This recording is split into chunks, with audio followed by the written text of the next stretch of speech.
Here are the places I don't need to go back to. I've been to 52 countries, some of them more than once. Here are the places that won't see me again. Paris. Me and Paris have a love-hate relationship, more hate than love, except on June 21st for Fête de la Musique. I just feel like it was heavily overhyped to me. If you've heard of Paris syndrome, I had that the first time I went.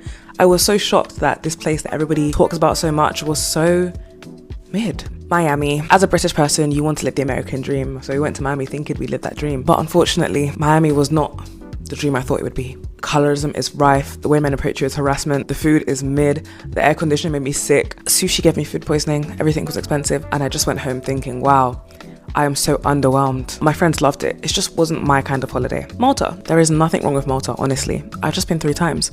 And because it's such a small island, I just feel like I've done everything. So I don't need to go again. Bali. Bali is where the word over-tourism came from, I'll be honest. That place is packed. It is packed, and it does not need to be any more packed. I wish they could do more to manage the tourism. I wish there wasn't so much traffic, there wasn't so much litter.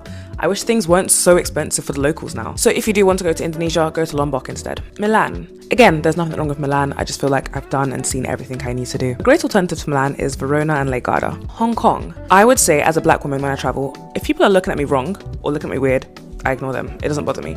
But it really bothered me in Hong Kong because it wasn't just like the constant staring. It was people filming me, taking pictures of me. I felt very uncomfortable. I felt like an alien. Maybe I'll go back when I eventually visit China, which I will be doing soon, I hope. That place looks so cool. And here come the comments saying, well, if you didn't like Hong Kong, you probably won't like China. They're going to stare at you more. At least I'll be more prepared. Singapore, another country there is nothing wrong with, except the fact that I've been twice and I feel like it's enough. If I had to live in Singapore, I would. But as a holiday destination, I've done what I need to do. Cairo. Cairo is chaos. The way that they try to sell things to you is very aggressive.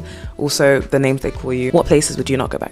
Top 10 countries that are unsafe for women to travel solo in. Mind you, I'm only the messenger. I ain't say this. This is what they said. Number 10, we have Thailand. There's a lot of reports of just exploitation in nightlife areas and non-touristy areas. So if you're a woman traveling solo, try to stay in the tourist areas. Number 9 is India. There's a lot of reports of just gender inequality going on over there with high reports of just violence against women.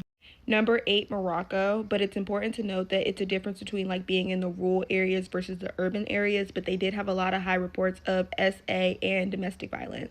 Number 7 is Egypt. In Egypt, there's a lot of reports of women being harassed just in the regular streets of walking around and stuff like that, and there's not a lot of equality within legal representation for women in Egypt. Number 6 is the DR, Dominican Republic. Women have been reported to feel unsafe in that area with high levels of harassment. Number 5, Iran. They're saying that women don't really already have a lot of rights over there in Iran, so it doesn't really change if you are a traveler or a tourist.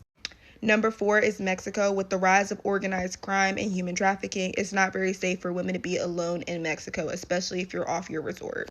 Coming in at number 3, we have Russia. Russia, there's a lot of crimes against women that happen there. On top of the lack of legal representation that you have as a woman in Russia, it's very unsafe for you to travel solo unless you are in the tourist areas.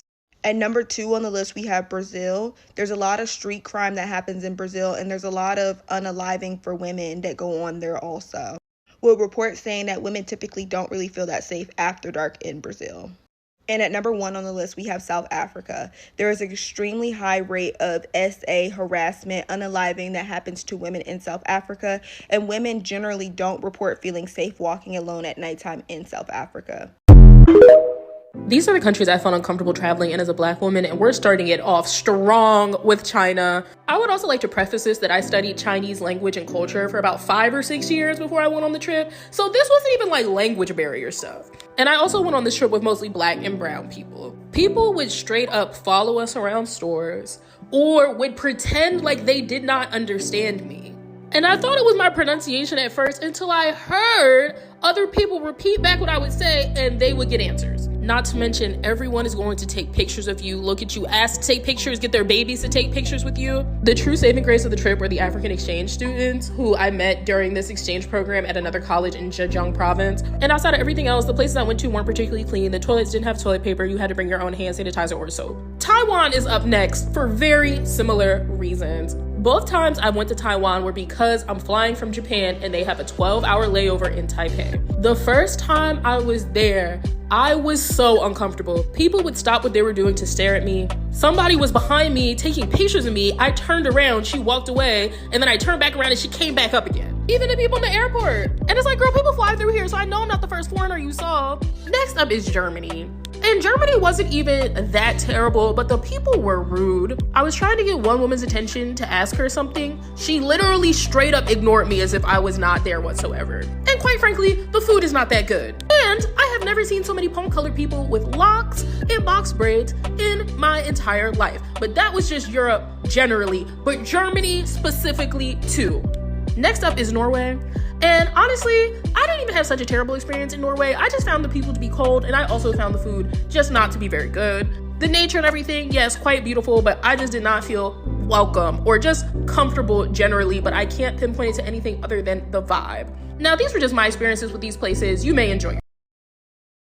Y'all asked for it. So here are my least favorite European countries I visited as a Black solo people traveler. Number 1 is North Macedonia, and it's not even the whole country. It is specifically the capital of Skopje.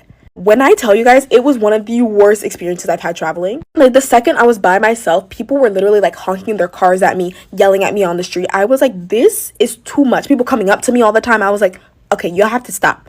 And on top of that, something that I think is so unsafe, there's so many illegal taxis. So many illegal taxis. And it's not even the fact that like they charge me way extra because I'm used to paying a tourist tax, but the fact that they're charging me more than I would pay in my hometown of Los Angeles is insane. In Skopje? No. There's like no way around it because it's so hard to find reputable taxis, especially if you don't speak Macedonian. Like, you're stuck. And that to me is just like so unsafe, and I could not stand it. Like, if you do want to go to Macedonia, maybe go to like the other parts of the country. Go to like the lake. The lake is beautiful. Like Ohrid, beautiful. Loved it so much. But Skopje, skip it. Like, and I heard from so many other women saying that they also had weird experiences like that, and I cannot recommend it ever. And if you're Black, it's on steroids and just nasty. Could not handle it. Never, ever, ever, ever going back. Like, no. Places in Europe where I felt the most unsafe and the most safe. If you disagree with any of these, I don't really care because they're based on my personal experiences. Let's go. I've been to Barcelona 3 times now. It is beautiful, but I swear every single time I'm there, I have to be on high alert. First of all, this city to me is like pickpocket central. Of course, there are people in any city that prey on tourists, but in Barcelona, I swear, like, they really try to go after tourists and target them, anyone who looks like they're not from there. The catcalling was also insane. I also go to the Greek islands every single summer, and the one island I refuse to set foot on is Mykonos. I went very briefly, and when I tell you, I've never been so uncomfortable in my life by all of the men there. And the worst part is I was not really made to feel that uncomfortable by Greek men. Of course, yes, some, but most of the guys that were like being really sleazy and disgusting, they were not Greek, they were tourists. Yes, in terms of like pickpocketing and general safety, I really didn't feel comfortable here at all. The one I think some people might disagree with, but Milan, holy shit, never in my life have I been harassed so much. I am not kidding. Men on the street were constantly coming up to me, taking photos of me, touching my hair. It was always ciao blondie, like they would come up and touch my hair. And you know what? I know that you guys have blonde people in Italy. I know you do, and I saw other blonde women walking around, like, of course not that many. They would invade our personal space. My friend and I got chased in a car. We had to go into a restaurant for refuge, and I'm not kidding, this went on for 5 days straight. And grabbing us, like literally grabbing our asses in the street. No. Never again. I'm so sorry. On a more positive note, I felt really safe and comfortable in Lisbon the entire time I was there. All of the people were so friendly and welcoming and warm. Same with Dubrovnik, even though it is a very touristy destination. I've been here now many summers in a row because of how great it is and how at ease and comfortable I feel when I go. Vienna, Austria will forever hold a special place in my heart. To this day, I've never been to a place where I have felt so safe, where I was so in awe of how clean it was and how polite and welcoming all of the people were. For example, at one point I remember I was going towards the train station and my friend had already left, so I was alone and I was carrying my suitcases down the street, and I had a tote bag and it was kind of like falling off my shoulder. Like, I was clearly struggling. And this gentleman who was the owner of a coffee shop on that street saw me from the window, comes out to help me with my bags, and then gave me a free coffee. And we talked and we chatted for like 20 minutes, and he was lovely, and I had an amazing time in Vienna.